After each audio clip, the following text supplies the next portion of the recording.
తప్పుడు కేసులు, తప్పుడు వాంగ్మూలాలు, వెంటనే వక్రీకరణలు. అసలు నిజంగా పాలకుడు అని చెప్పుకోవడానికి చంద్రబాబు నాయుడు అనే వ్యక్తికి సిగ్గుండాలి.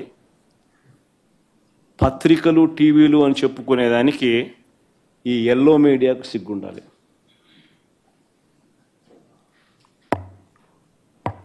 రాష్ట్రంలో నిజంగా ఎంత దిగజారిపోయిన పరిస్థితులు చూడండి ఒకసారి. నేను చెప్తా ఉన్నా ఈ లా అండ్ ఆర్డర్ అనే సబ్జెక్టు మీద ఈ మధ్యకాలంలో జరిగిన పరిణామాలు నేను చెప్తా ఉన్నా. ఇవన్నీ కూడా అనంతపురం జిల్లా తాడిపత్రిలో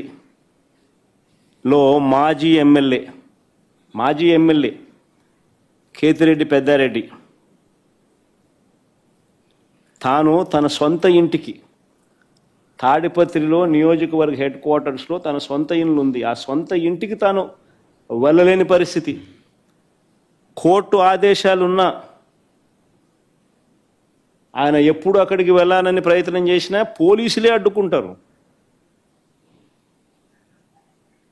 అటు సిఐ గన్ను కూడా చూపిస్తాడు. ఆ గన్ను చూపించే ఫోటో చూపించమో సరే.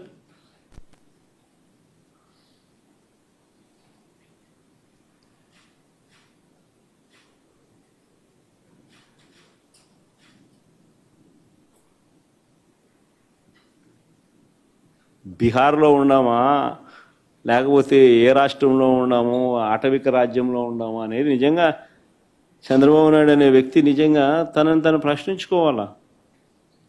ఒక ఎమ్మెల్యే తన సొంత ఇంటికి తాలూకా హెడ్ క్వార్టర్స్లో, ఒక మాజీ ఎమ్మెల్యే తన సొంత ఇంటికి తాలూకా హెడ్ క్వార్టర్స్లో తాను కోర్టు ఆదేశాలున్నా పోలేని పరిస్థితి అంటే, పోలీసులే అడ్డుకుంటా ఉన్నారనంటే, తుపాకులు చూపించి బెదిరిస్తూ ఉన్నారు అనంటే,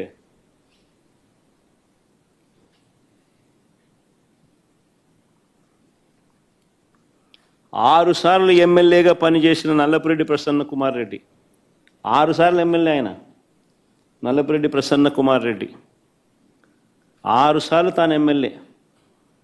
అలాంటి ప్రసన్న కుమార్ రెడ్డి ఇంటిపైన కూడా నెల్లూరులో ఒక పథకం ప్రకారం వీరి పచ్చ సైకోలు, వీరి పచ్చ సేడిస్టులు పోలీసుల సమక్షంలోనే, ఇది కూడా ఆశ్చర్యం, పోలీస్ సైరన్ వినపడుతుంది ఒకవైపున, మరోవైపున ఇళ్ళల్లోకి పోయేవాడు పోతా ఉన్నాడు, వీళ్ళు ధ్వంసం చేస్తూ ఉన్నాడు, ప్రసన్న ఎక్కడ అని చెప్పి నిలదీస్తూ ఉన్నాడు, ఆడేడి ఈడేడి అని చెప్పి అడుగుతున్నారు, వీళ్ళు నాశనం చేస్తున్నారు, ఉండింటే కన్నా మనిషిని చంపేసిండ్రు. ప్లే చేయమో ఒకసారి ఆ వీడియో కూడా.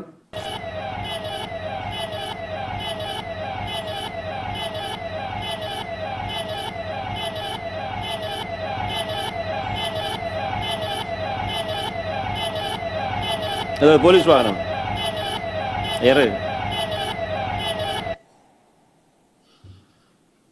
కానీ ప్లే చేయమా.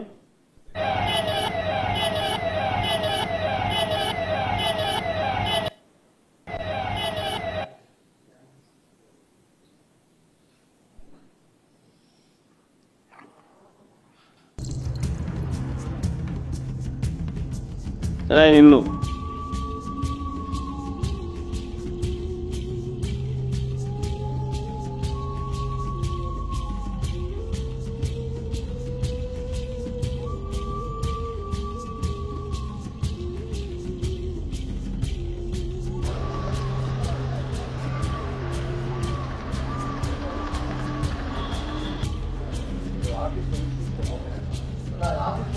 కారు ఇక్కడ బోల్టా తిప్పిచ్చేసేసినారు.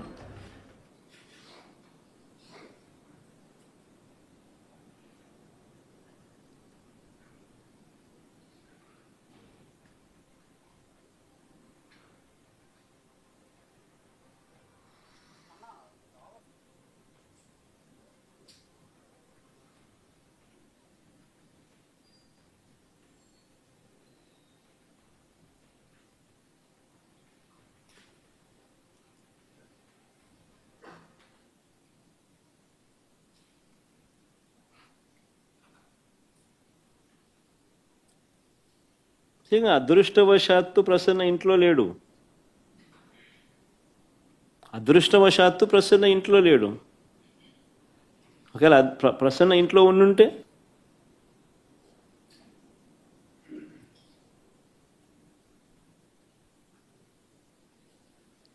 దాడి చేయించిన, ధ్వంసం చేసిన ఎమ్మెల్యే మీద కానీ వారి మనుషుల మీద కానీ ఎలాంటి చర్యలు లేవు, ఎలాంటి అరెస్టులు లేవు. కానీ పోలీసులు తిరిగి ప్రసన్న మీదనే ఎదురు కేసు పెట్టినారు. బాధితుడి మీదనే తిరిగి ఎదురు కేసు. పోలీసులు సమక్షంలోనే ఇవన్నీ జరుగుతాయి. పోలీసులు చూస్తూ ఊరుకుంటారు. ఒక అరెస్టు ఉండదు, తర్వాత ఎటువంటి చర్యలు ఉండవు. తిరిగి మళ్ళీ ఎదురు కేసులు, బాధితుని మీదనే ఎదురు కేసులు. నేను అడుగుతాను, ఈ రాష్ట్రంలో ఎవరికి రక్షణ ఉన్నట్టు అని అడుగుతా ఉన్నా. ఇది సేడిజం కాదా అని అడుగుతా ఉన్నా, పైశాచికత్వం కాదా అని అడుగుతా ఉన్నా.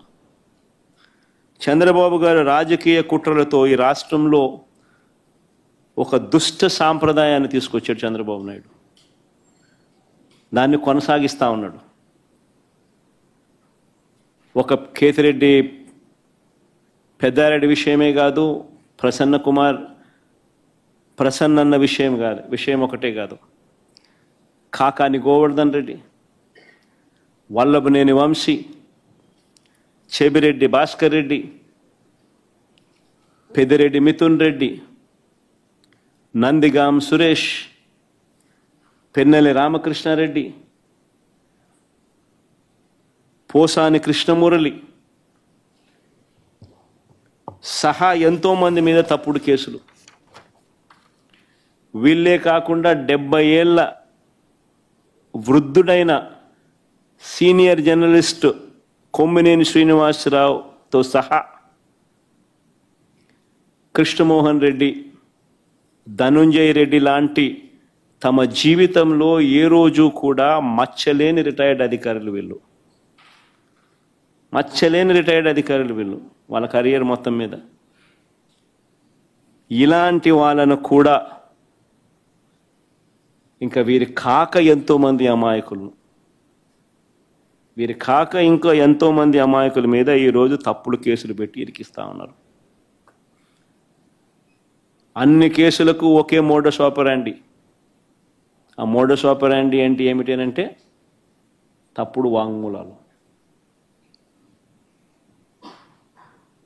ఇలా కావలసిన వాంగ్మూలం వీళ్ళు చెప్పిన ప్రకారం తప్పుడు వాంగ్మూలాలు ఎవడో ఒక దగ్గర తీసుకోవడం,